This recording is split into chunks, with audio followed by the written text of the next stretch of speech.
2005 में फिलिपाइन दिवालिया होने के करीब था।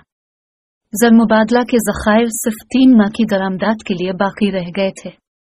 सदर ने IMF प्रोग्राम में जाने का फैसला किया, जिससे महंगाई में होशरुबा इजाफा हो गया, जिसके बाद सदर ने सियासी मशावरत से इस मसले का बेहतर हल पेश किया।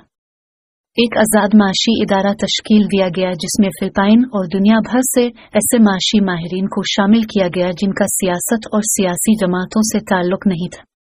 इस इदारे को अमली तौर पर सियासी मुदाखलत से आज़ाद किया। हुकूमतों के आने जाने या दीगर फैसलों से इनकी पॉलिसियों में तब्दीली नहीं होती थी। नतीजे के तौर पर पॉलिसियों में इस्तेहकाम आया और सरमायाकारों का एतमाद बढ़ा, जिसके नतीजे में 2006 में सिर्फ 1 साल के अरसे में फिलिपाइन ने न सिर्फ IMF का कर्ज वापस कर दिया, बल्कि इसके बाद आज तक कभी भी IMF प्रोग्राम में नहीं गया।